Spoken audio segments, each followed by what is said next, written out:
This is Larry's last couple days. He's retiring at the end of the year, and we are going to miss him. So let's give a warm welcome to Larry Leatherman, President.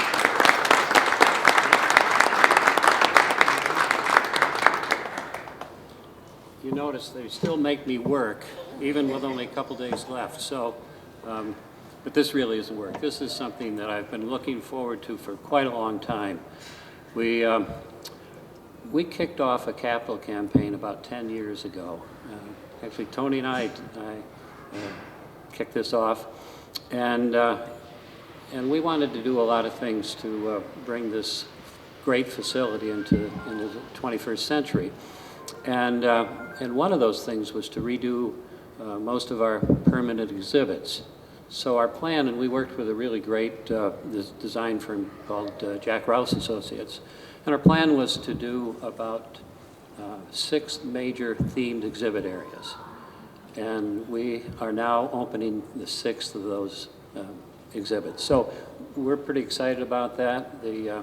It took us a little while. We had a great capital campaign, but we got caught up in the world economy collapse in 2008. So it slowed us down a little bit, but it may have slowed us, but it didn't stop us. So we're very, very happy to open this last exhibit today, and we are so pleased with the support that we've gotten from many organizations throughout the community, but in particular National Grid.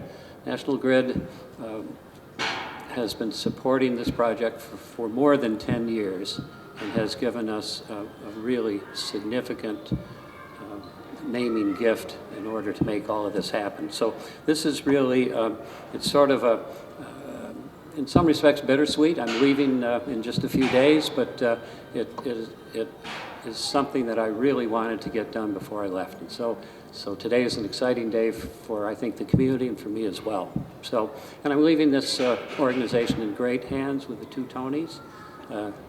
My successor, Tony Martin, is standing right over here.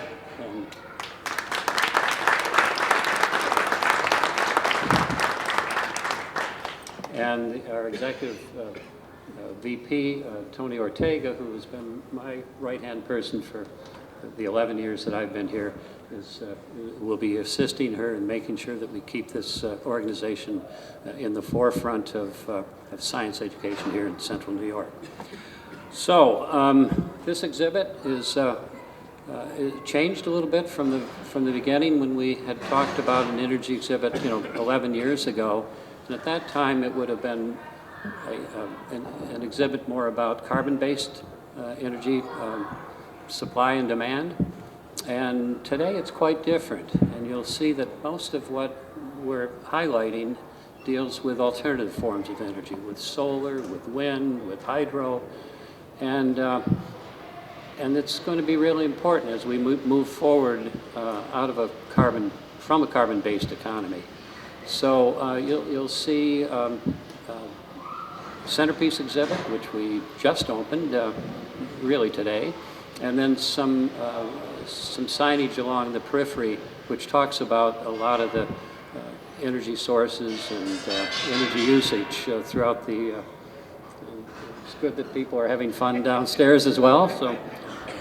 So enjoy it as we open it up. But first, I do, and I actually have some notes, so I don't forget anyone. I do want to thank our major donors: the Central New York Community Foundation, the John Ben Snow Foundation, the John Ben Snow Memorial Trust, the Allen Foundation, our good friends O'Brien and Gere Companies, Empire State Development, SRC Inc., Young and Franklin, NYSERDA, and Solar Liberty, as well as Harris Beach. So again, thank you to our sponsors, and now it's my pleasure to introduce Melanie Littlejohn, who's the regional head of National Grid, who has been a great supporter all the way through. So Melanie, please.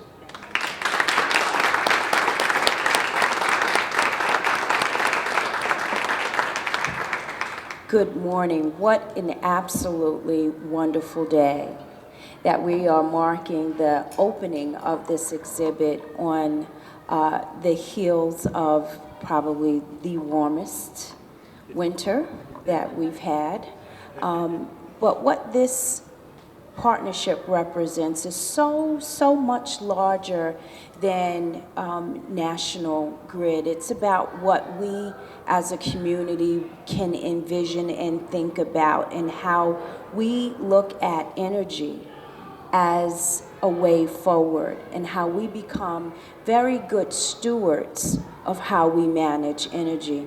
I was speaking with Howie Hollander earlier, and Larry as well. 10 years ago, radically different environment than we are today.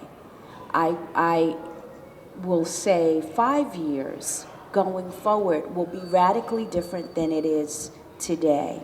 But what this exhibit represents, not only for National Grid, but for all of the partners as well as the most, it's about challenging us to see the future and what role we want to play in the future. When I think about National Grid's Connect 21 strategy, how we want to manage energy in the 21st century, it's about innovation and it's about stewardship.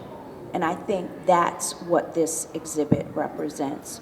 So on behalf of National Grid, it is certainly my pleasure, my honor to be connected to this exhibit and to this organization, who really makes learning fun and engaging, and there's a place for every last person in this community to walk through this door and this exhibit to get excited about the future and the future of energy and energy management going forward. Thank you. So now I would like to invite Melanie and our board presidents, our board of trustees president, Phil Bousquet, and our board of the foundation president, Carrie Madden, to help us cut the ribbon.